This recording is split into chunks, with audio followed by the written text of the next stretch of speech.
Assalamualaikum warahmatullahi wabarakatuh. Perkenalkan, nama saya Adiani Isna dengan NIM 2015200046. Dan di sini saya akan melakukan bimbingan rohani Islam bagi korban kecelakaan. Tujuan saya membuat video ini untuk memenuhi salah satu tugas UTS dari mata kuliah bimbingan rohani Islam, dan di sini saya akan memberikan layanan zikir dan bersalawat bagi korban kecelakaan. Korban kecelakaan membutuhkan layanan bimbingan rohani Islam karena seringkali korban kecelakaan memiliki rasa kekhawatiran mengenai hidupnya dan merasa putus asa terhadap kehidupannya. Seringkali korban kecelakaan merasa takut dan cemas ketika mengetahui bahwa kondisi fisiknya tidak sempurna lagi. Hal tersebut bisa mempengaruhi kondisi psikologis pada korban kecelakaan. Bimbingan rohani Islam adalah proses pemberian bantuan spiritual terhadap rohani atau jiwa agar mampu hidup selaras dengan ketentuan dan petunjuk dari Allah Subhanahu wa Ta'ala, dan memberikan kebahagiaan dalam kehidupan dunia dan akhirat. Nah, tujuan dari dilaksanakannya bimbingan rohani Islam pada korban kecelakaan ini adalah memberi rasa tenang, nyaman, dan senantiasa berpikir positif dalam hidup agar kehidupannya dapat berjalan dengan baik. Sekarang ini saya akan memberikan layanan bimbingan rohani Islam kepada korban kecelakaan. Selamat menyaksikan. Perempuan yang tertidur lemas di atas kasur itu bernama Nazla. Ia berusia 15 tahun dan mengalami kecelakaan yang mengakibatkan kepalanya mengalami luka dalam dan tangannya mengalami patah tulang. Halo, apa benar ini dengan Mbak Nazla? Iya, benar. Perkenalkan, nama saya Ahdiani. Mbak bisa panggil saya Ibu Deni. Saya di sini sebagai pembimbing rohani yang akan memberi pelayanan kepada Mbak Nazla.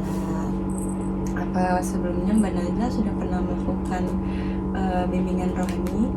Belum. Oke, di sini saya akan menjelaskan dulu ya apa itu bimbingan rohani. Nah, jadi bimbingan rohani Islam ini adalah proses pemberian bantuan spiritual terhadap rohani atau jiwa agar mampu hidup selaras dengan ketentuan dan petunjuk dari Allah dan mencapai kehidupan yang bahagia di dunia dan juga di akhirat. Mbak Nazla berpuasa hari ini? Masa? Alhamdulillah. Sekarang lagi sendirian aja? Kemana? Apa ada yang mendampingi?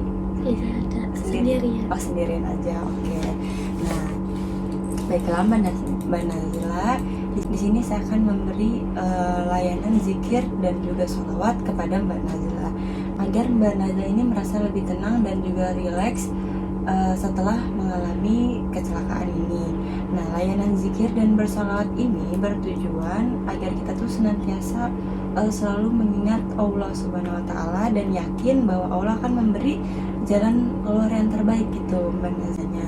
Nah, Mbak Nazla ini kalau boleh tahu kecelakaannya kenapa ya? Saya ditabrak oleh motor dan motor itu langsung pergi tanpa tanggung jawab. Tangan saya di sini patah. Oh, Mbak patah tulang. Iya. Terus kepalanya ini kenapa ya Mbak kalau boleh tahu? Ada luka bagian dalam di kepala saya. Jadi Mbak merasa pusing atau sakit kepala gitu? Ya, dua-duanya. Dua-duanya ya. Oke. Nah, di sini layanan zikir dan bersolawat juga bertujuan agar kita itu senantiasa untuk meminta pertolongan kepada Allah dan menyerahkan segala urusan kita kepada Allah. Nah, mungkin di sini Mbak Nazla sedang diberi musibah oleh Allah. Nah, Mbak Nazla harus sabar ya. Iya. Mbak Nazla harus bersabar, harus sabar, harus ikhlas, harus memaafkan orang yang telah melakukan hal ini kepada Mbak Nazla. Kalau boleh tahu Mbak Nazla umurnya berapa? Umur saya 15 tahun. Berarti sekarang masih SMP ya. Nah, pastinya di sini Mbak Nazla sudah tahu ya apa itu berzikir, bersalawat, bagaimana bacaan berzikir, bacaan bersalawat.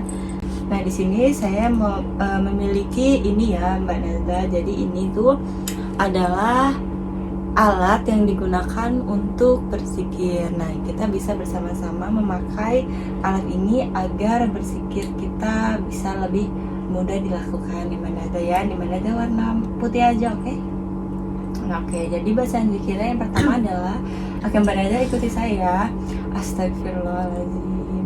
Astagfirullahaladzim. La ilaha illallah. La ilaha illallah.